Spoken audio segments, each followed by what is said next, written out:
झूठ मत बोलो। ब्रह्मचार्य की खोज में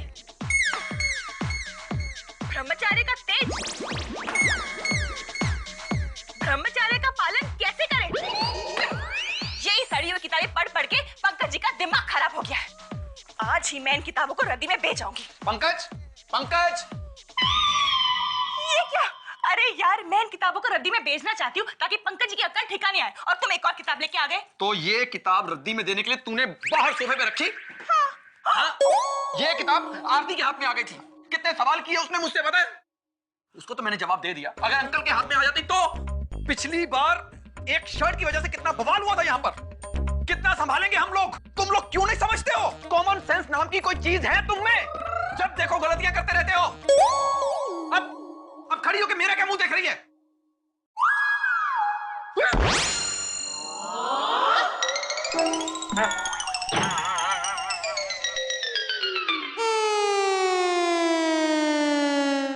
चिल्ला के क्या बता रहा था इसे? वो क्या? वो क्या? वो समझा रहा था। क्या समझा रहे थे? अरे शरीफों के घर में इस तरह कोई चिल्ला कर समझाता है? शांत हो जाइए। वो पुराना सामान बाहर फेंक रही थी। पुराना सामान फेंक रही थी तो इसे भी साथ में फेंक देना था। तू होता क्या है? कौन है? तेरी हैसियत क्या है? चिल्ला के समझा रहा है प्रीति भाभी को? आज तक इसके सास और ससुर ने इसे नहीं डांटा है। तू कौन है? तू तो इस परिवार का सदस्य भी नहीं है। अरे अपूर्व भी इसे सम्मान से बुलाता है, और ये देखो 24 घंटे इस घर में पड़ा रहता है, मुफ्त की रोटियां तोड़ता है। चल निकल। जाता कहाँ है? माफी कौन मांगेगा? हूँ कहता है माफी मांग। सॉरी। प्रीति भाभी, खड़े हो जा। प्रीति भाभी, आई एम सॉरी बोल। आई एम सॉरी प्रीति भाभी। लेकिन अंकल आज निकल घर से बाहर, निकल। दिखाई मत देना दोबारा। इस घर में दिखाई दिया है ना तो तेरी टांगे तोड़ दूंगा। भी बताता मेरी बेइज्जती की, राजू की बेइज्जती, राजू की बेइज्जती की, मेरी बेइज्जती अब भी बताता हूं।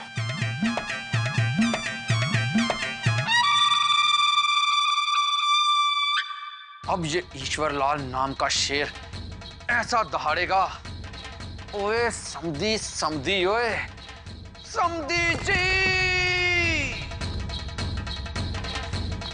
समधी जी, जी बाहर आइए।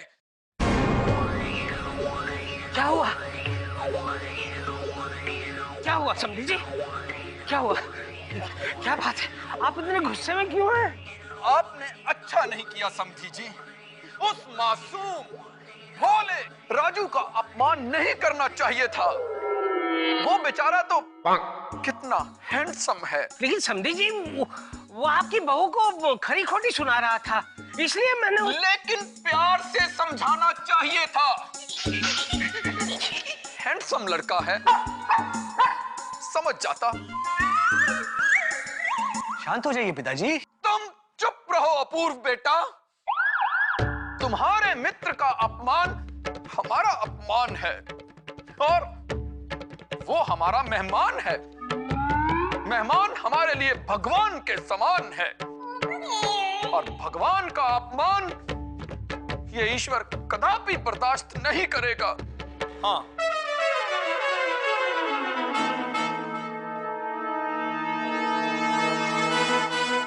लिमिट में रहे हैंडसम।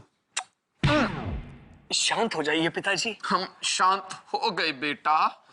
हम तो सिर्फ समधी जी को यह समझाने की कोशिश कर रहे हैं कि बुराई को मारो, बुरे को नहीं। और अगर गलती से राजू में कोई बुराई दिखती है तो उसे जड़ से निकाल के फेंक दो। किसे? राजू को? बुराई को समधी जी, बुराई को। समधी जी, अब मैं समझ गया। आपने मेरी आंखें खोल दी। अब मेरी समझ में आ गया है कि इंसान को नहीं, बल्कि इंसान के अंदर की बुराई को बाहर निकाल कर फेंक देना चाहिए। कल ही मैं राजू को आपके पास ले आता हूँ, आपका प्रवचन सुनेगा, उसके अंदर की सारी बुराइयां गायब हो जाएगी। ना, नहीं समधी जी, इतनी भी जरूरत नहीं है प्रवचन की उसको। नहीं नहीं, क्यों नहीं है, क्यों नहीं है समधी जी? कितने उच्च विचार हैं आपके। अपूर्वा, अपूर्वा जी, बेटा राजू को कह देना कल जल्दी सुबह आ जाए, मैं खुद उसके साथ बैठकर समधी जी का प्रवचन सुनूंगा। लेकिन मैं नहीं, लेकिन कुछ नहीं बेटा, बहुत जरूरत है, अंदर की बुराई को निकालने की बहुत जरूरत है जी। तुम मुझे कहो, मैं खुद उसके साथ बैठकर समधी जी का प्रवचन सुनूंगा। समधी जी, उच्च विचार, उच्च विचार।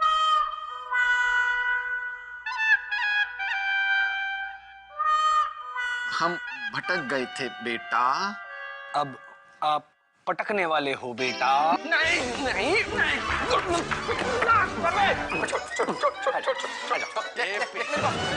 आइए पिताजी, आइए आइए। बस अबे पैर नीचे ले क्या?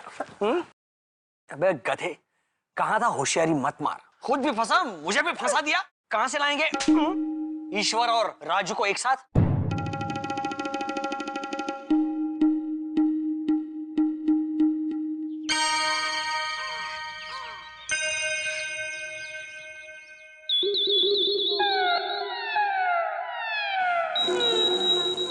समधी जी, समधी जी,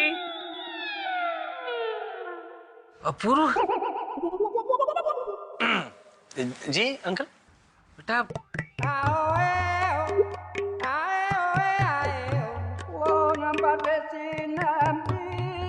वो ध्यान में है, इसीलिए ध्यान नहीं दे रहे। मैं उठाता हूँ। पिताजी जाग रहे हैं बेटा। पिछली बार आप 7वें अध्याय तक पहुंचे थे। आपने कहा था कि 7 is heaven। आगे।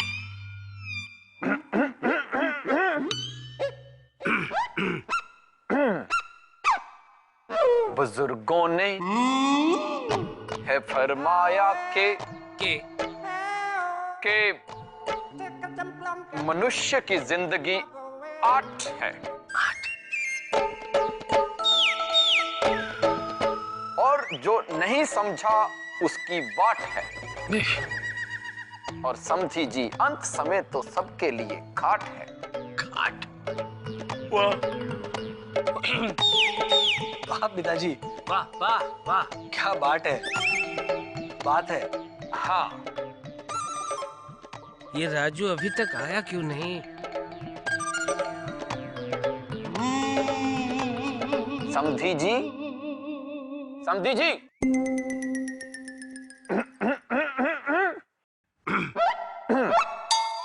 बुजुर्गों ने है फरमाया के जिंदगी का सफर है ये कैसा सफर। हाँ, कोई समझा नहीं, कोई जाना नहीं। मैं अकेला ही कर रहा हूँ सफर बेटा। समझी जी, लगता है आपका ध्यान नहीं है। हम ये प्रवचन अभी बंद करते हैं। नहीं, मेरा ध्यान है, लेकिन मैं राजू की राह देख रहा हूँ। वो अभी तक नहीं आया। बेचारे का 8वां अध्याय तो मिस हो गया, अभी तक नहीं आया वो। नहीं, कहाँ लेट हुआ है समधी जी, सिर्फ पौना घंटा ही तो लेट है। अच्छा, मैं एक फोन कर देता हूँ उसे।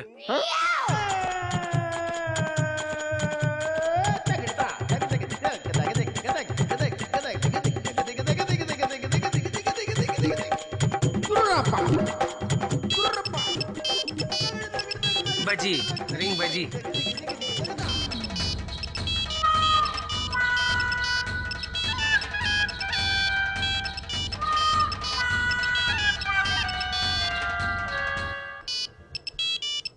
राजू का फोन आ गया, आप रख दीजिए। अच्छा अच्छा। हेलो राजू बेटा, तुम प्रवचन पर क्यों नहीं आए? क्या बोलूं? क्या बोला बेटा? सारी रात नौकरी ढूंढ रहा था, सुबह आके सो गया। कोई बात नहीं बेटा, तुम कल आ जाना। कल आ रहा है। बेचारा कितना हैंडसम है। सुबह उठते ही फोन किया कि आ नहीं सकता। चलो, अब नहीं आ रहा है तो हम प्रवचन यहीं बंद करते हैं। अरे नहीं नहीं नहीं समधी जी, आप सुनाइए ना, मैं सुनता हूँ। 9वां अध्याय बताइए, फिर मैं उसे बता दूंगा। बताइए। हाँ,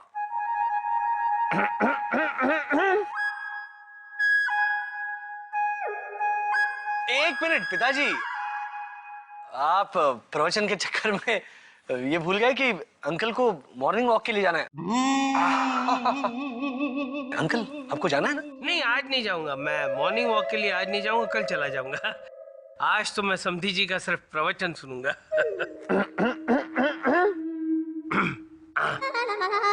बुजुर्गों ने है फरमाया के फॉर कल करे सो आज कर, आज करे सो अब। समझ गया। जाता हूँ, मॉर्निंग वॉक के लिए ही जाता हूँ। कल का भी आज ही कर लूंगा मॉर्निंग वॉक। चलता हूँ। समधी जी,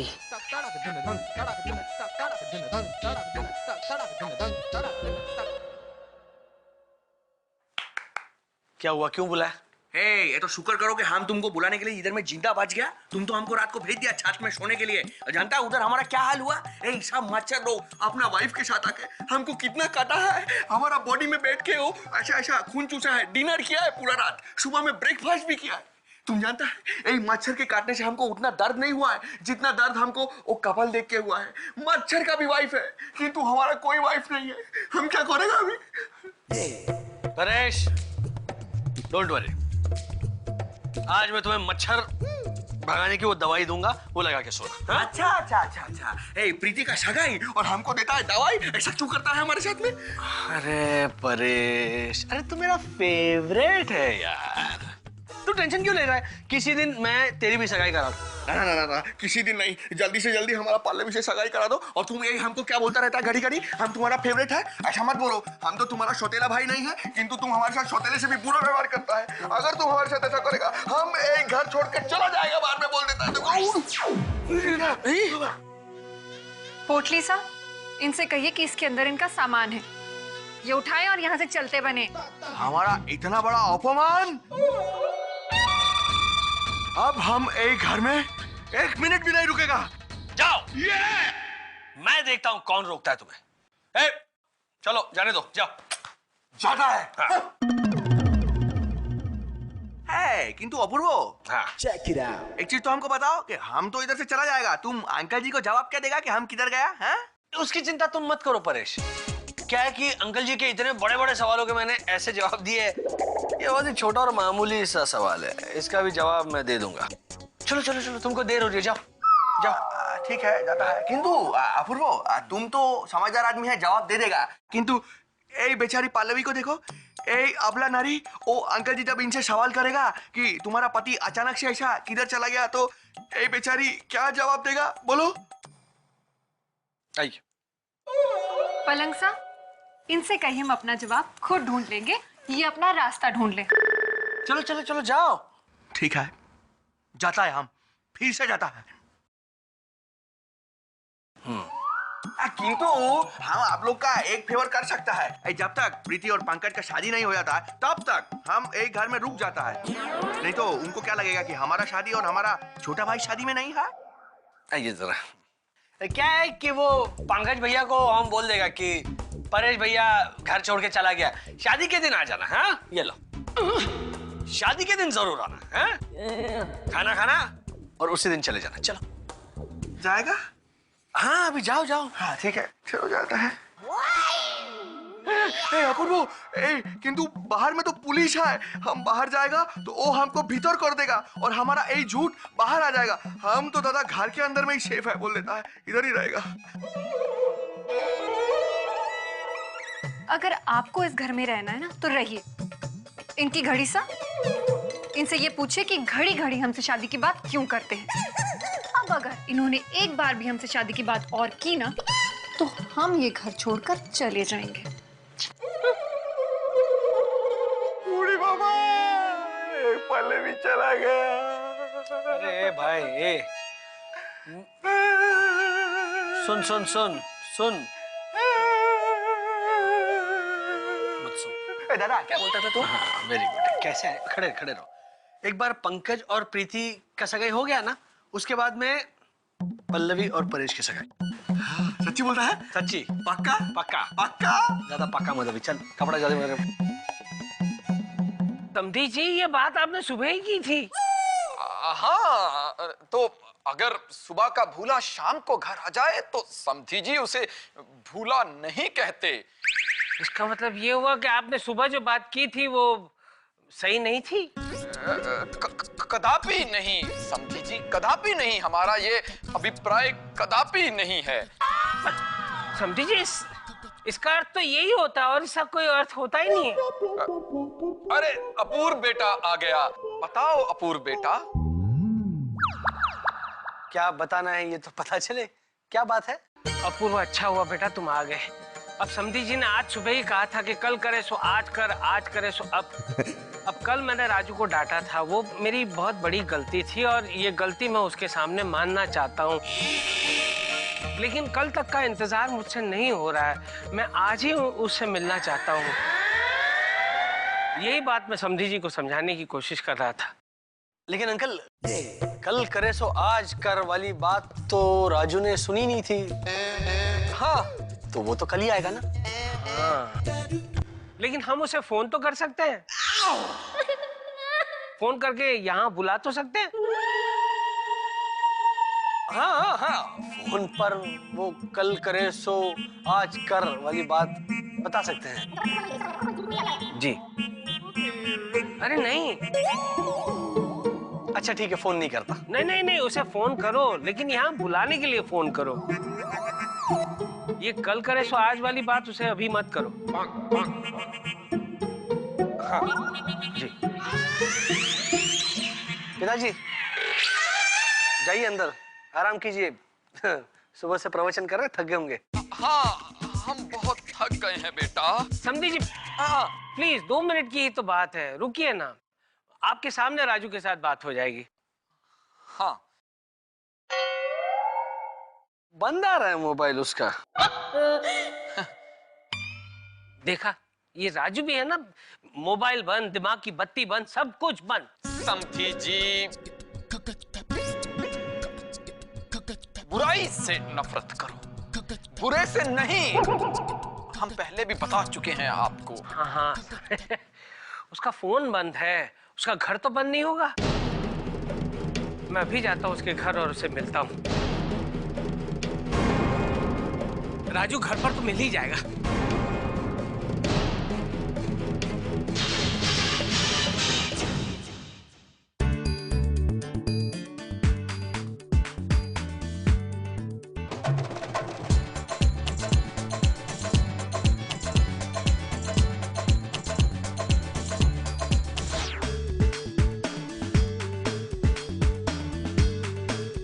झूठ मत बोलो।